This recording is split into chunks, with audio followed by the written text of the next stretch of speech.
अरे वो देखो मायने जी आ गई। अरे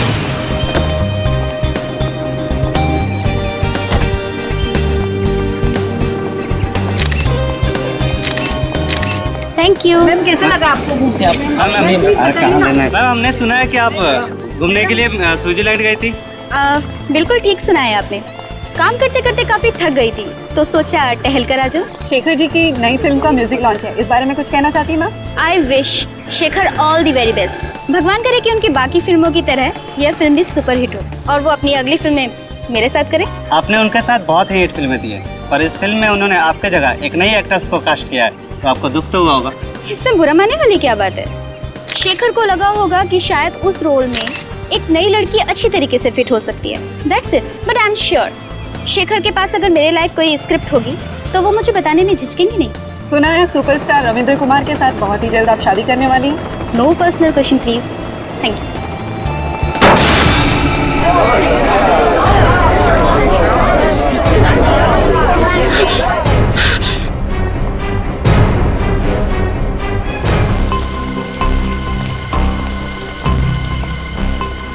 जब ये कुणाल नीचे गिरा तो कौन कौन लोग थे यहाँ? सर मैं और मीडिया वाले थे। कहाँ से गिरा ये? सर पता नहीं, वो नहीं देखा। मतलब? सर मैं मीडिया वालों को इंटरव्यू दे रही थी कि अचानक बहुत जोर से आवाज आई और मैंने पीछे पलट के देखा तो सर मेरी कार के ऊपर कुणाल गिरा हुआ था और सर खून बह रहा था। सर मुझे नहीं पता सर, मैं बहुत घबरा गई थी। ये मैनेजर कौन है? सर मैं इस होटल का मैनेजर हूँ, मैंने ही आपको कॉल किया था। किस रूम में ठहरे थे मिस्टर कुणाल? पता नहीं सर, वो तो होटल में थे ही नहीं। क्या होटल में थे ही नहीं? गिरे तो ऊपर से ही है ना? हाँ सर। आसपास कोई दूसरी बिल्डिंग नहीं है जहाँ से गिरे हो? ध्यान नहीं दिया होगा आपने, अंदर जाते हुए देखा नहीं होगा। सर मैं तो रिसेप्शन पे था पूरे दिन, वाकई अंदर नहीं आए थे। सीसीटीवी कैमरा लगा रिसेप्शन में? Yes sir. रेडी? जरा सीसीटीवी कैमरा फुटेज चेक करो, देखो ये आदमी अंदर कब गया था। इतना बड़ा एक्टर अपनी म्यूजिक रिलीज में टूटे हुए बटन वाली जैकेट पहन के तो आएगा नहीं। या तो बटन नीचे गिरते हुए टूटा है या फिर तोड़ा गया है हाथापाई में। इसका मतलब मरने से पहले इसका झगड़ा हुआ था किसी के साथ? लग तो ऐसा ही रहा। अच्छा, कुणाल का किसी के साथ कोई झगड़ा वगड़ा हुआ था क्या? नहीं सर, कुणाल बहुत ही अच्छा लड़का था, वो हमेशा सबसे मिलजुल के रहता था। सर उसका झगड़ा किसी के साथ हो ही नहीं सकता। आप? मैं इस फिल्म का डायरेक्टर हूँ, करण नाम है मेरा। आई सी। और आप हीरोइन? हाँ सर, ये मेरी पहली फिल्म है और देखिए ना, मेरी पहली फिल्म में ऐसा हादसा हो गया। हादसा या मर्डर ये तो अभी कह नहीं सकते, बहुत जल्द पता चल जाएगा। फिलहाल आप लोग कहाँ थे जब कुणाल यहाँ गिरा? सर हम सब लोग होटल के अंदर थे, मीडिया वाले और एक्ट्रेस मायरा बाहर थी। अच्छा ठीक है।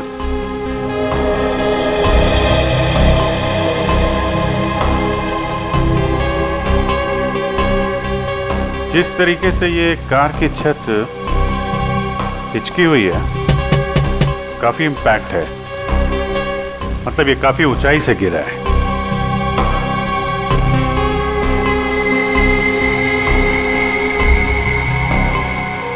अजीब बात है, सारी खिड़कियों पे तो ग्रिल लगा है, खिड़की से तो गिरा नहीं है, छत से ही गिरा होगा।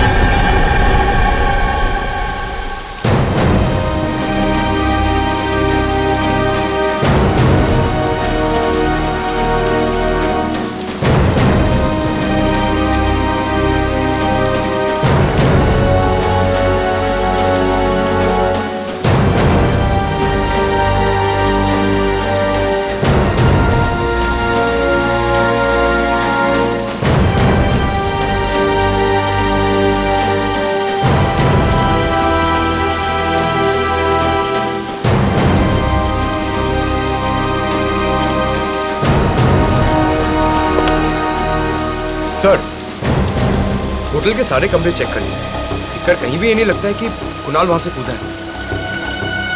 छत पे भी हाथापाई के कोई निशान नहीं है। और टूटा हुआ बटन भी नहीं दिख रहा है। सर कुणाल होटल में आया ही नहीं था। होटल में आए नहीं? नहीं सर, मैंने पिछले 7 दिन का सीसीटीवी फुटेज चेक किया है, कुणाल होटल में आया ही नहीं था। ये कैसे हो सकता है? सर ये भी तो हो सकता है कि कुणाल होटल आया हो और खूनी ने उसका सीसीटीवी फुटेज मिटा दिया हो। कहीं होटल में कोई काम करने वाला तो खूनी नहीं है? सर ये भी हो सकता है कुणाल भेष बदल के इस होटल में आया हो, फिर यहाँ से उसने कूद के आत्महत्या कर ली। होने को तो कुछ भी हो सकता है। अब तो डॉक्टर सारुंके ही बताएंगे कुणाल का खून हुआ है या कुणाल ने आत्महत्या की है।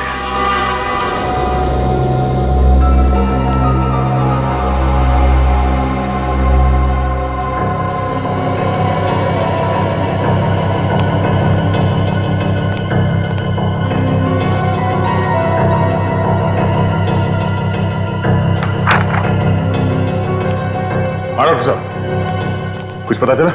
हाँ दया, मौत तो इसके ऊपर से गिरने की वजह से ही हुई है, लेकिन ये आत्महत्या नहीं है, ये एक खून है। खून है? हाँ। मतलब इसे ऊंचाई से फेंका गया? हाँ दया। जरूर ये चोट खूनी के साथ हाथापाई के दौरान आई होगी। एग्जैक्टली सचिन, इसे ये चोट तब आई जब किसी ने इसके सर पर बाईं तरफ वार किया किसी भारी चीज से, शायद इसे बेहोश करने के लिए। हाँ सर, क्राइम सीन पर हमें इसकी शर्ट का एक बटन भी तो नहीं मिला था। हाँ पूर्वी, हाथापाई के दौरान टूट गया होगा और जैसे ये बेहोश हो गया खूनी ने इसे ऊपर से धक्का दे दिया। पर इसे धक्का दिया तो दिया कहां से?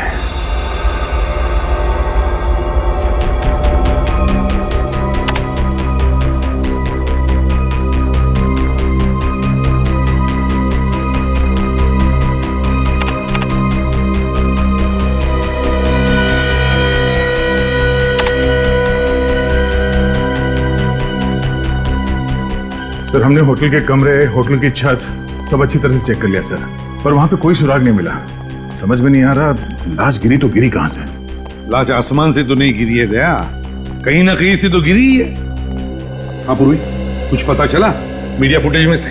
सर ये देखिए, सर इस फुटेज में कुणाल गिरते हुए तो दिख रहा है, मगर कहां से गिर रहा है वो पता नहीं चल रहा। लेकिन सर अगर मैं वहां की मीडिया वालों की बातचीत का ऑडियो बंद कर दूं और वहां की एम्बियंस यानी बाकी चीजों के ऑडियो ऑन रखूं तो सर एक आवाज आती। सुनो,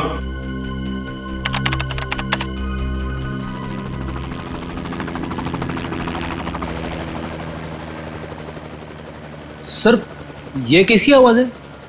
देखते हैं फ्रेडी, पता करते हैं। जरा फिर से सुनो।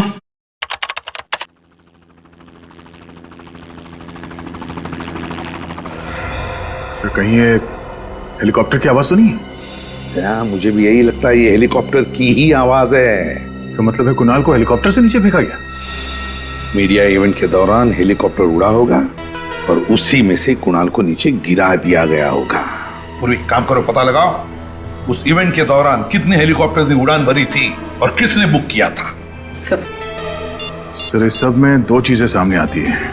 एक ये कि खूनी अमीर और बहुत ही पहुंचा हुआ आदमी है, हेलीकॉप्टर बुक करना किसी आम आदमी के बस की बात नहीं है। और दूसरा ये कि कुणाल खूनी को अच्छी तरह से जानता होगा, तभी तो वो हेलीकॉप्टर में बैठने के लिए राजी हो गया। सर जिस वक्त कुणाल को फेंका गया उसके कुछ ही देर बाद उन्नति मैदान में एक हेलीकॉप्टर क्रैश हो गया सर। क्या?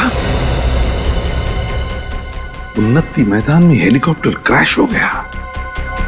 तो फिर दया कहीं वही हेलीकॉप्टर तो नहीं जिसमें से कुणाल को फेंका गया?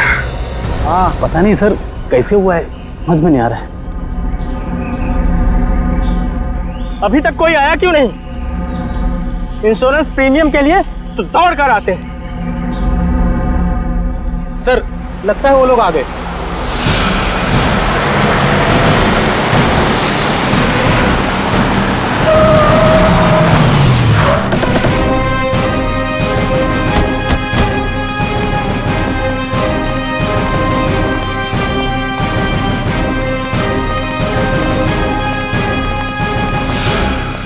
आप लोग इंश्योरेंस कंपनी से हैं? नहीं, हम लोग सीआईडी से हैं। सीआईडी? हाँ। आप? जी मेरा नाम गिरीश है, ये हेलीकॉप्टर मेरा ही था। आपका ये हेलीकॉप्टर बुक किसने किया था? सर वो फिल्म का एक प्रोड्यूसर है शेखर। शेखर? जी हाँ, उन्होंने अपनी आने वाली फिल्म के प्रमोशन के लिए हेलीकॉप्टर बुक करवाया था। उनकी फिल्म का हीरो है कुणाल। वो फिल्म की म्यूजिक पार्टी के लिए हेलीकॉप्टर से एंट्री करने वाले थे। अच्छा, देखते हैं।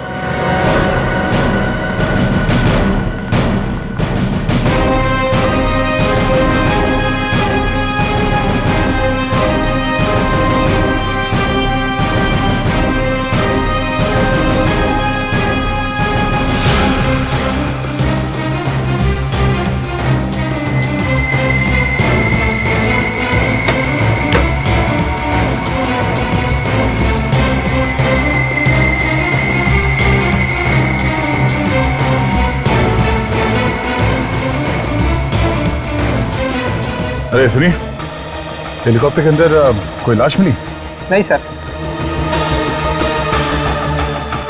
सर, कहीं कुणाल ने हेलीकॉप्टर से कूद के आत्महत्या तो नहीं कर ली? नहीं पंकज, डॉक्टर सालुंके ने बताया कि ये मर्डर है। जरूर कुणाल के साथ कोई ना कोई था हेलीकॉप्टर में जिसने उसे पहले मारा, बेहोश किया और फिर हेलीकॉप्टर से बाहर फेंक दिया, और शायद पैराशूट से वो बाहर निकल गया। सर, कहीं ये सारा किया तरह शेखर का तो नहीं? सर, वो मैं होटल में भी नहीं मिला था। सर, ऐसा कौन सा प्रोड्यूसर होगा जो अपने ही फिल्म के म्यूजिक लॉन्च में मौजूद ना हो सकता है। एक काम करो, चारों तरफ नजर दौड़ा, और हाँ, वो ब्लैक बॉक्स पता करो, ब्लैक बॉक्स कहाँ है। उसी से पता चलेगा इस खूनी के बारे में। सर,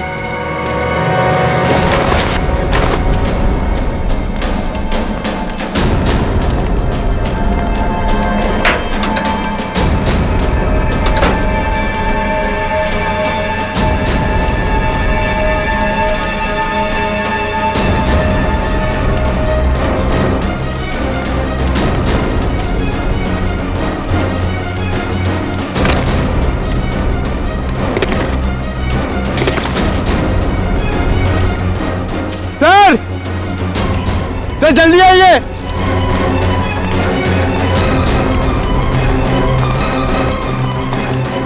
सर ये देखिए, ये पैराशूट है।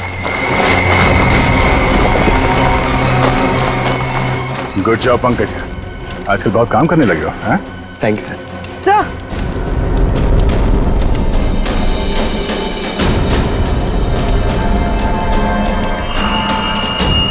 पेंडेंट शायद खूनी का हो सकता है, और खूनी शायद शेखर भी हो सकता है। मुझे यकीन नहीं हो रहा कि आप लोग मुझ पे शक कर रहे हैं। मैं अपनी फिल्म के हीरो को क्यों मरवाऊंगा? फिल्म की पब्लिसिटी के लिए। कुणाल की मौत से आपकी फिल्म को पब्लिसिटी मिलने वाली थी, और बॉक्स ऑफिस पे कलेक्शन दुगने होने वाले थे। हाँ सर, लेकिन मेरी फिल्म तो वैसे ही हिट है, उसके लिए मुझे गुनाह करने की क्या जरूरत है सर? तुमने बनाया था ना कुणाल की एंट्री का प्लान हेलीकॉप्टर से। हाँ, कुणाल को हेलीकॉप्टर चलाना बहुत अच्छे से आता था, उसके पास उसका लाइसेंस भी था, और मैंने ही उसको बोला था कि इस पार्टी में अगर वो हेलीकॉप्टर से आएगा तो फिल्म की पब्लिसिटी में 4 चांद लग जाएंगे। 4 चांद का तो पता नहीं, मगर तुम्हारी इस प्लानिंग की वजह से वो ऊपर जरूर पहुंच गया। तुम्ही ने उसे हेलीकॉप्टर से धक्का दिया था ना? नहीं, मैं उस वक्त हेलीकॉप्टर में था ही नहीं उनके साथ। फिर कौन था वहां पे? मुझे नहीं पता। देखिए, पता नहीं कहने से काम नहीं चलेगा। जब म्यूजिक लॉन्च हो रहा था तो आप वहां पे नहीं थे। कहां पे थे आप? मेरी तबीयत ठीक नहीं है, मैं घर पे आराम कर रहा था। मेरी तबीयत अभी भी बहुत खराब है, मुझे बहुत घबराहट हो रही है। सर, मैं इनकी डॉक्टर को फोन करती हूँ। सर, इनसे 3 सवाल क्या पूछे, इनकी तबीयत बिगड़ गई। आप क्या करते? आपको क्या लगता है कि मैं आपसे झूठ बोल रहा हूँ? सही में तबीयत खराब हो रही है।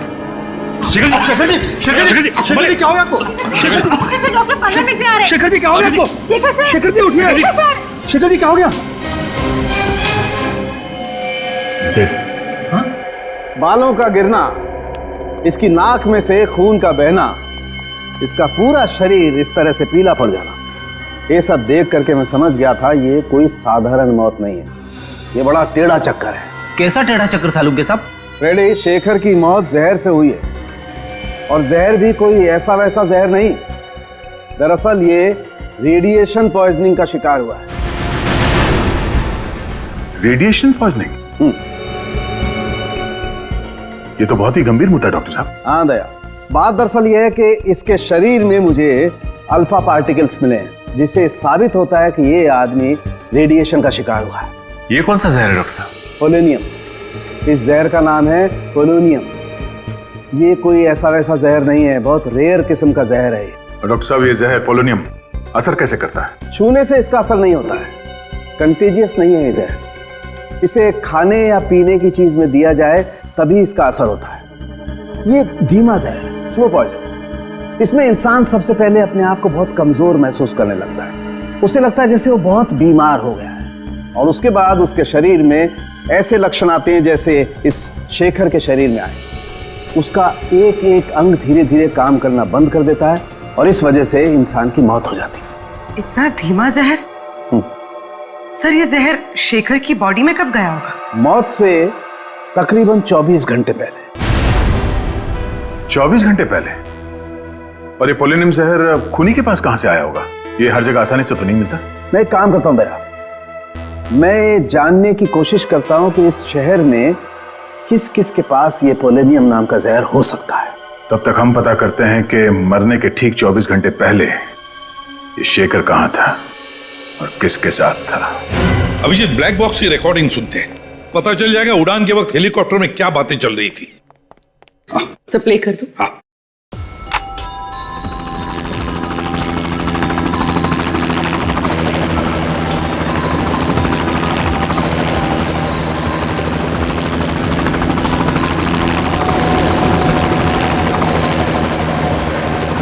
शेखर के साथ ऐसा किया? मुझे यकीन नहीं आ रहा है। क्यों किया ऐसा तुमने? ये जवाब दो। सर ये तो कुणाल की आवाज है। हाँ अभिजीत, लगता है कुणाल को पता चल गया था कि खूनी ने शेखर को जहर दिया था। शायद इसीलिए खूनी ने कुणाल को हेलीकॉप्टर से धक्का दे दिया और फिर खुद पैराशूट बांध के कूद गया। सर जरूर ये कुणाल या शेखर के आसपास का ही आदमी है। हाँ, साउंड के बता रहा था ना कि वो पोलोनियम जहर को असर दिखाने में 24 घंटे लगते हैं। तो अगर ये पता चल जाए कि मौत से 24 घंटे पहले शेखर किसके साथ था, तो समझ लो हम खूनी तक पहुंच गए। सर 24 घंटे पहले शेखर वैलेंटाइन्स बैंक्वेट हॉल में था सर। Valentine's banquet hall? वो तो राजा पार्क के वहां है। हाँ सर, वही वाला। शेखर ने फिल्म खत्म होने की खुशी में वहां पे एक छोटी सी पार्टी दी थी। फिल्म के सारे आर्टिस्ट और टेक्नीशियंस को बुलाया गया था सर इस पार्टी में। तो फिर उन्हीं में से कोई है जिसने शेखर और कुणाल को मारा है। अरे सारुंगा साहब, आप यहाँ पे? हाँ अभिजीत, मुझे मालूम है। मुझे यहाँ देख करके तुम्हें उतनी खुशी हो नहीं रही है जितनी लैब में किसी और को देख करके होती है। वो बात नहीं है सर। लेकिन क्या करूं यार, आना पड़ा, क्योंकि उस पोलोनियम वाले साइंटिस्ट का नाम सिर्फ मैं बता सकता हूँ, तारिका जी नहीं। तो फिर साइंटिस्ट का नाम बता सारुंगे। देवेन पेटेकर। देवेन पेटेकर? हाँ। ये तो बड़ा भारी नाम है सर। हाँ फ्रेडी, जितना भारी नाम है उतना ही भारी काम है। बॉस, इस देवेन पेटेकर ने पोलोनियम पे जितनी रिसर्च की है ना, उतनी किसी ने नहीं की। उसका एड्रेस वगैरह है? हाँ बॉस, इस कागज पे उसका एड्रेस, टेलीफोन नंबर सब कुछ लिखा। इस डॉक्टर देवेन पेटेकर से तो हम बाद में मिलेंगे, लेकिन पहले ये पता लगाना पड़ेगा कि वैलेंटाइन बैंक्वेट हॉल में शेखर को जहर दिया किसने। कोना कोना अच्छी तरीके से चेक कर लो। शेखर जी 24 घंटे पहले यहाँ थे। अगर उन्हें यहाँ पे जहर दिया गया है तो उस जहरीले रेडिएशन के कोई ना कोई सुराग यहाँ जरूर मिलेगा। सर मैं आपसे कह रहा हूँ सर, आपको सुन कुछ गलतफहमी हो गई है। यहाँ कौन मार सकता है शेखर जी को? अरे यार, मैं तुम्हारे स्टाफ पे थोड़ी ना शक कर रहा हूँ, मेहमानों में से भी कोई हो सकता है ना? वैसे कल स्टाफ में से कौन था यहाँ पे? कितने लोग थे? 3 थे सर। उनमें से 2 तो आज नाइट में है और एक यहीं पे है। उसका नाम मयंक है। बुलाओ मयंक को, बुलाओ।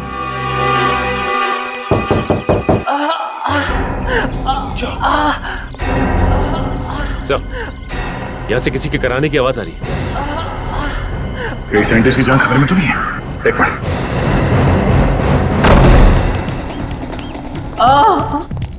उसे पेटेगा?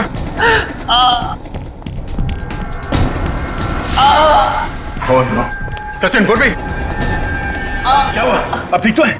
मेरी लेबोरेटरी क्या हुआ आपकी लेबोरेटरी?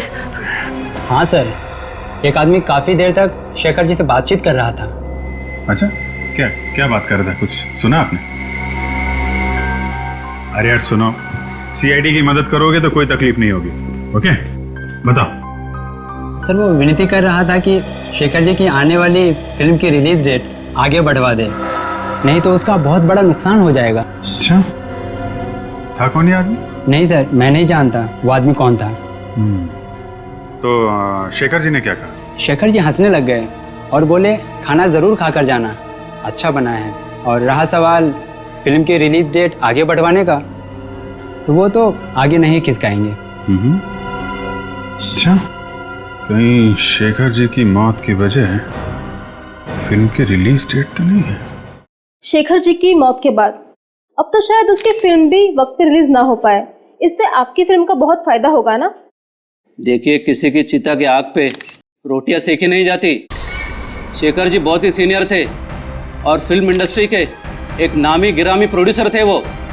उनके जाने के बाद फिल्म इंडस्ट्री को जो आघात पहुंचा है उसको शब्दों में बयान करना नामुमकिन है। तो हम मुमकिन कर देते हैं मिस्टर राजेश, शेखर के खूनी की दास्तान सुनाकर। सीआईडी वाले आज यहाँ कैसे आ गए? देखिए प्लीज, अभी आप लोग बाहर जाइए, हम आपको बाद में जवाब देंगे। शेखर जी का खून क्या है? प्लीज आप लोग please please please please please ma'am please please आप लोग प्लीज। ये क्या कर दिया आपने? मेरे फिल्म को नेगेटिव पब्लिसिटी दे दी। वो कहते हैं ना आप लोग, any publicity is good publicity. मैं नहीं मानता। मेरे लिए मेरी इमेज और मेरी इज्जत बहुत मायने रखती है। इज्जत मायने रखती है तो फिर खून क्यों किया शेखर का? मैंने शेखर का खून नहीं किया है। मैं एक कलाकार हूँ, फिल्म प्रोड्यूस करता हूँ, मैं खूनी नहीं हूँ। क्योंकि शेखर ने तुम्हारी बात नहीं मानी, अपनी फिल्म की रिलीज डेट आगे नहीं की, इसलिए तुमने ये तरीका ढूंढ निकाला उसकी फिल्म को पोस्टपोन करने का। ये बात सच है कि मैं उनको रिक्वेस्ट करने गया था, लेकिन जरूरी थोड़ी है कि उन्होंने बात सुनी नहीं तो मैं उनको खून कर डालूंगा। अच्छा, अगर आपने खून नहीं किया तो फिर किसने खून किया? मुझे क्या पता सर, मुझे तो सिर्फ इतना मालूम है कि मैं निर्दोष हूँ। मेरी बीवी भी अक्सर मेरी बात मानती नहीं है, तो इसका मतलब ये थोड़ी है कि मैं हर एक का खून कर चुका हूँ। जब शेखर का खून हुआ तो कहाँ थे आप? सर उस वक्त मैं होटल में ही था, उनकी फिल्म की हीरोइन समीरा से बात कर रहा था मेरी अगली फिल्म के लिए। सर यहाँ पे तो फिंगरप्रिंट स्कैनर लगा हुआ है। देवेंद्र जी ने स्कैनर इसलिए लगाया होगा ताकि उनके अलावा कोई और इस लैब के अंदर जा ना सके। सब फिर हम लोग अंदर जाएंगे कैसे? अब यहाँ तक आ ही गए हैं तो अंदर भी पहुंच ही जाएंगे। सचिन, ये काम करो, ऑफिस में। सर इस पर कुछ लगा हुआ है। ये तो खून जैसे लग रहा है। पूरी देर चेक करें। सर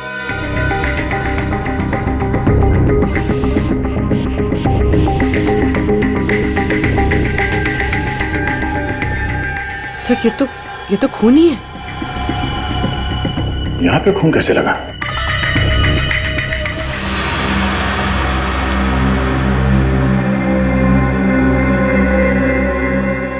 यहाँ का तो सारा सामान बिखरा पड़ा है। हाँ, किसी ने बहुत मेहनत की है यहाँ पे। जरा देखो आसपास कुछ मिलता है क्या?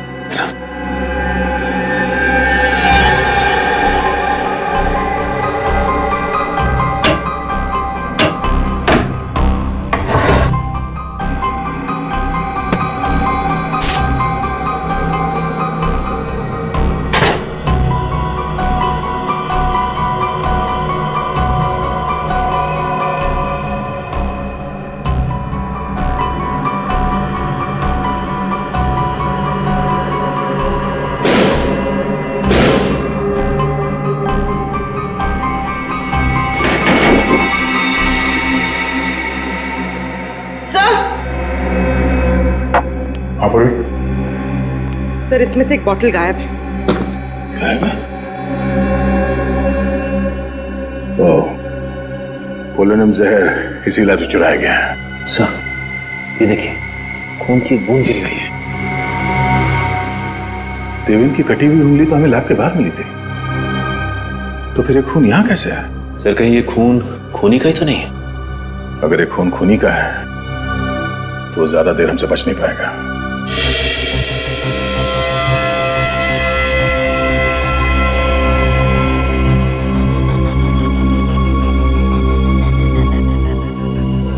सर इस फुटेज से ये तो साबित हो गया कि राजेश खूनी नहीं है, क्योंकि जिस वक्त कुणाल हेलीकॉप्टर से गिरा ये तो होटल में था समीरा के साथ।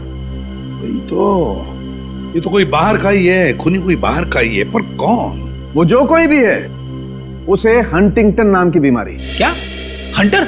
हंटर नहीं फ्रेडी, हंटिंगटन। ये तुझे लेबोरेटरी में मिले खून के डीएनए से पता चला है ना? हाँ बस, लेकिन सिर्फ इतनी जानकारी मिली है, इसका क्रिमिनल डाटाबेस में कोई रिकॉर्ड नहीं मिला है। कोई बात नहीं पूर्वी, इंटरनेट से चेक करो, देखो इन दोनों फिल्मों से जुड़े हुए किस आदमी को हंटिंगटन डिजीज है। सर हाँ सालुंके साहब, ये बीमारी क्या होती है? ये एक न्यूरोलॉजिकल डिसऑर्डर होता है फ्रेडी। इसमें इंसान की मसल का कोऑर्डिनेशन बिगड़ जाता है। ये बहुत रेयर बीमारी है, अधिकतर मिडिल एज के बाद ही शुरू होती है। सब मिल गया सब। सर इसका नाम नंदन कुमार है। सर ये एक राइटर है और इसने कुछ फ्लॉप फिल्में लिखी हैं। 2 साल पहले ये शेखर के पास अपनी एक कहानी लेकर गया था, पर शेखर ने इसकी कहानी ठुकरा दी।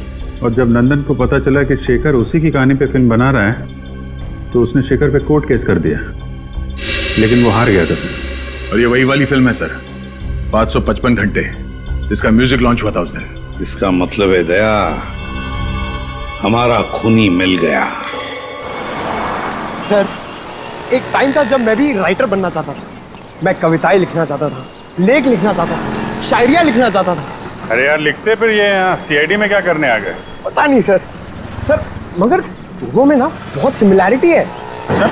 हाँ, राइटर बनने में भी उतना ही दिमाग लगाना पड़ता है जितना सीआईडी ऑफिसर बनने में। तुम अगर राइटर बन जाओगे ना तो तुम्हारी कहानी में खून और मुर्दे बहुत होंगे। सर रोमांस भी हो सकता है? हाँ रोमांस तो हो सकता है। नंदन। हाँ आप लोग कौन?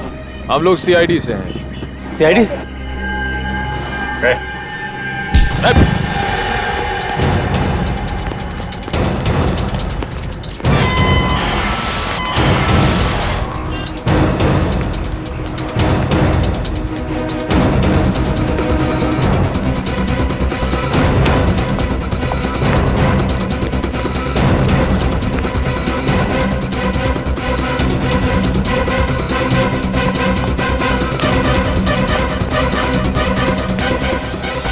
सर उस तरफ तो नहीं मिला। इतनी जल्दी भाग नहीं सकता, यहीं कहीं छुप के बैठा होगा।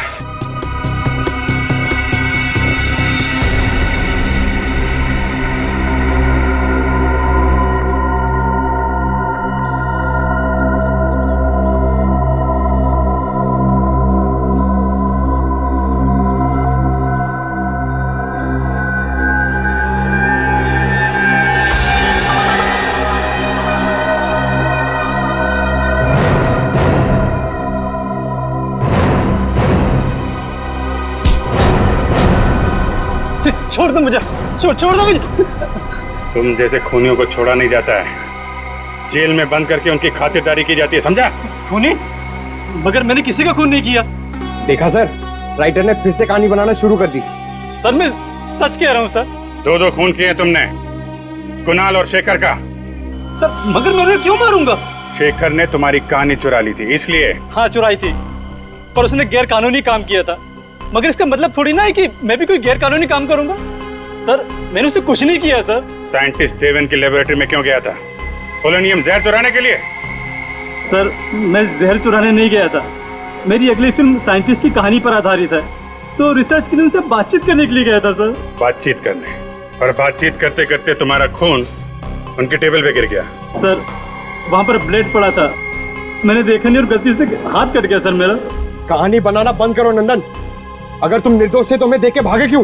सर कल रात एक बार पे मेरा किसी से झगड़ा हो गया था, मैं सारी रात लॉकअप में था सर, तो मुझे लगा कि आप लोग मुझे फिर से पकड़ने के लिए आ गए, इसलिए मैं भागा। तुम्हारे शेखर साहब को शराब पीने की आदत थी क्या? कभी कभी जब बहुत उदास होते थे तो खुद को शराब के नशे में डुबो लेते थे। उदास? किस बात का दुख था उन्हें? साहब एक दिन नशे की हालत में कुछ बड़बड़ा रहे थे कि उनके अतीत की गलती जिंदगी भर उनका पीछा नहीं छोड़ेगी।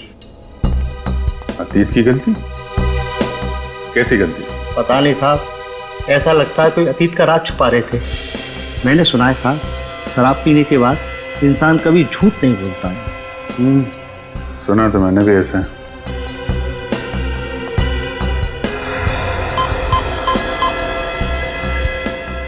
सर,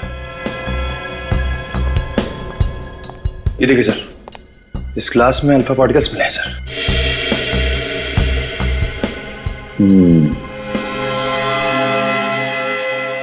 मतलब शेखर को जहर घर में ही दिया गया है, शराब में मिला के।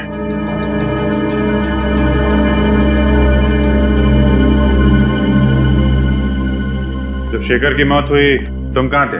साहब उस दिन काम जल्दी खत्म हो गया था, मैं शाम को ही घर चला गया था। कितने बजे? ये कोई करीब 6:30 पौने 7 बजे। सर! हाँ पंकज? सर ये देखिए, यहाँ पे कुछ गड़बड़ है। निकालो।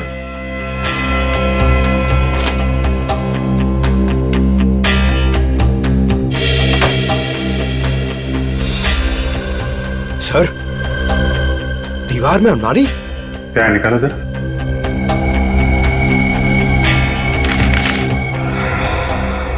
ये देखिए,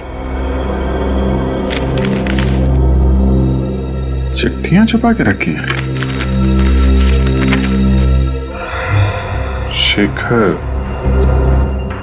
लता, लता, किसी लता ने इस शेखर को चिट्ठियां लिखी हैं।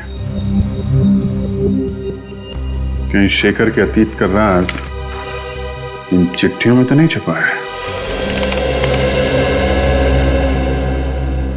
कुछ पता चला इन चिट्ठियों में से? हाँ सर, काफी पुरानी चिट्ठियां हैं, 20 साल से भी ज्यादा पुरानी। इतनी पुरानी चिट्ठियां आदमी तभी संभाल के रखता है ना जब उसका कोई इमोशनल कनेक्शन हो, इनके साथ कोई लगाव हो। हाँ सर, यहाँ भी प्यार का ही मामला है। ये लता उन दिनों छोटी मोटी एक्ट्रेस हुआ करती थी, दोनों आपस में प्यार करते थे सर। मगर ये शेखर पहले से शादीशुदा था।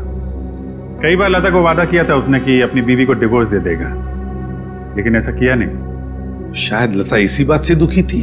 हाँ सर, लेकिन उसने दुनिया के सामने ये बात जाहिर नहीं होने दी, क्योंकि उसे पता था कि इससे उसकी और शेखर की बदनामी हो सकती थी। वैसे लता आजकल है कहाँ पर, कुछ पता चला? हाँ सर, लता अब जिंदा नहीं है। 20 साल पहले 27 मार्च 1993 को उसकी छत से गिरने से मौत हो गई।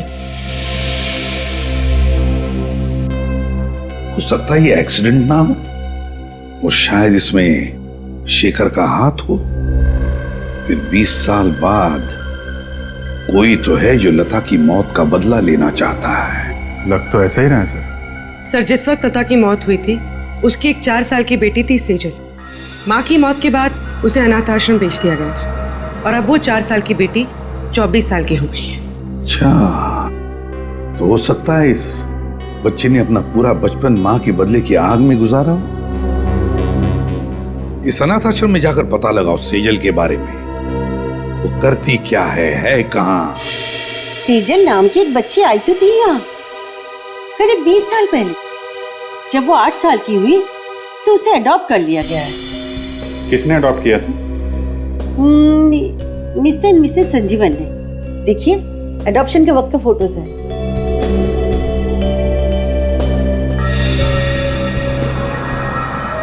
ये देखा? क्या सर? सेजल के गले में पेंडेंट। अरे हाँ सर, ये तो ठीक वैसा ही पेंडेंट है जो हमें हेलीकॉप्टर की क्रैश साइट पे मिला था। एग्जैक्टली, हमारा शक सही निकला। सेजल का इस केस से लेना देना जरूर है। रहती कहाँ है ये सेजल?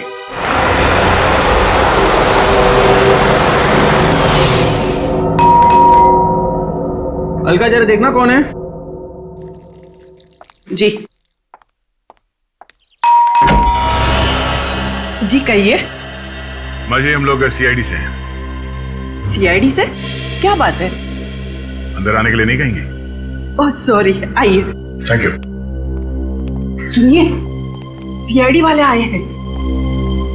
सर क्या हुआ? दरअसल हमें सेजल के बारे में कुछ बात करनी थी। क्या किया सेजल ने? हमें शक है कि सेजल ने खून किया। क्या? ये आप क्या कह रहे हो? सेजल किसी का खून नहीं कर सकती। तो सेजल को बुलाइए, हम उसी के मुंह से सुनना चाहते हैं। है घर पे? जी वो घर पे नहीं है, उसका फोन आया था, वो थोड़ी देर के बाद आएगी। सीआईडी की गाड़ी मेरे घर पे?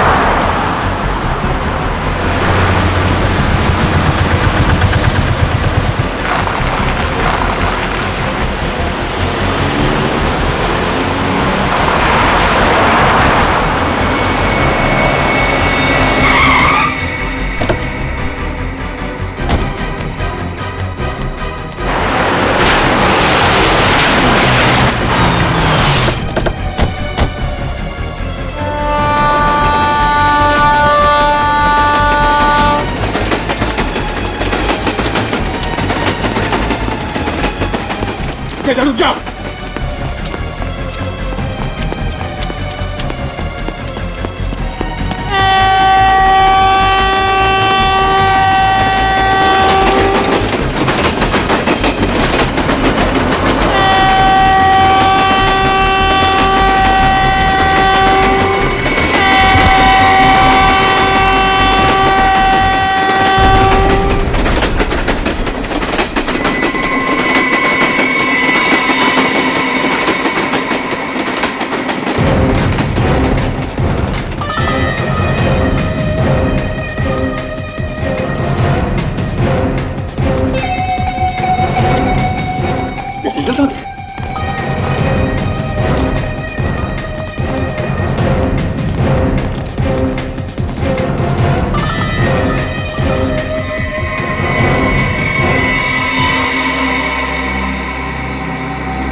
गई तो गई कहाँ?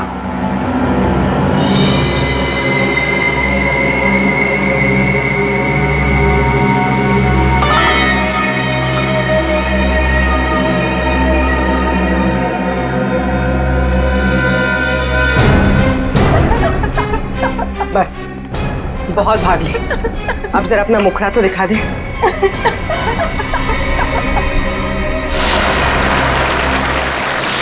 समीरा तुम